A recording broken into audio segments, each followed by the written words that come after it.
Good evening, welcome to ITV News. This is Wednesday night's calendar. And here are tonight's main stories.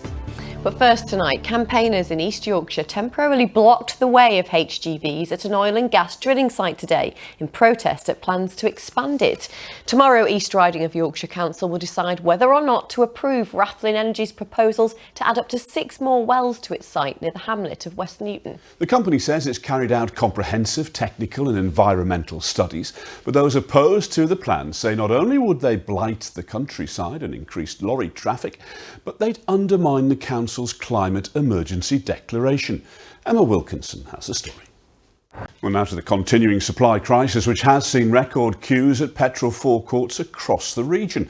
The business secretary said today things are stabilising, but he warned that fuel and supermarket supply problems could carry on, especially if motorists continue rushing to the petrol pumps. Well, to alleviate the situation, he said troops will help to deliver fuel in the next few days. David Hurst still to come on the programme this evening. Thank you, Mary. Next here on calendar, the Army's first ever solar farm has been unveiled at its Normandy barracks in East Yorkshire. Spanning the size of around 8 football pitches and consisting of over 4,000 solar panels, the farm will help the Army save more than £250,000 in sustainable energy costs each year. But what can we do on an individual level to play our part? In the first of a 5-part series, ITV weather presenter Alex Beresford looks at some of the simple changes we can all make as we try to save our planet. Alex Beresford there, and if you want to work out your own carbon footprint, then head to our website itv.com/calendar to find out more. Well, now to our next fundraising finalist in the Daily Mirror Pride of Britain Awards, and tonight it's the turn of Stacey Southwell from Lincolnshire.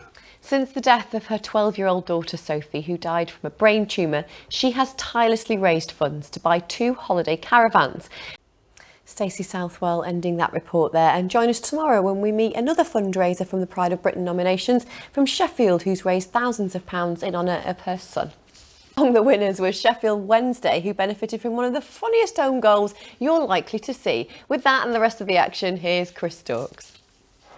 Well, next tonight, to those all-important formative school years. And Duncan, I always thought you were a bit of a cheeky chappy, but I heard on the grapevine today that you actually water-bombed a head teacher at school. Is that right? Yeah, you weren't supposed to hear that at all, really, were you? No. It was the deputy head of the 6th form. It was sports day. The balloon just got blown on the wind a fraction during the race with the teachers. Of course it did, yeah. And I suppose you were the angelic little girl swat at the back of the class, kept quiet all the time. I was a bit of a swat, but my biggest problem was if anyone told me off, I got the giggles, so they thought I was laughing at them. So I used to get actually sent out of lessons just for laughing in the face of teachers telling me off. I could understand that. Well, we all learn from our mistakes, don't we? And that's exactly what Barry Awad has done through his life. Barry's better known to fight fans as world champion Kid Galahad, and he's gone back to his old school in Sheffield, where he had an interesting education, to say the least, to inspire the next generation. Arif Ahmed reports.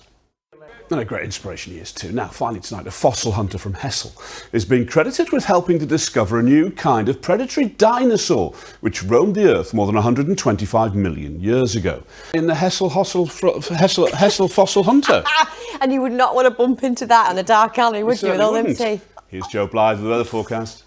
Thanks very much indeed, Joe. That's it from us. Our next update's 10:30. The national and international stories are next with Mary Nightingale. But for now, from the whole team on Calendar, thanks very much indeed for watching, and we'll see you tomorrow night at 6. Bye-bye.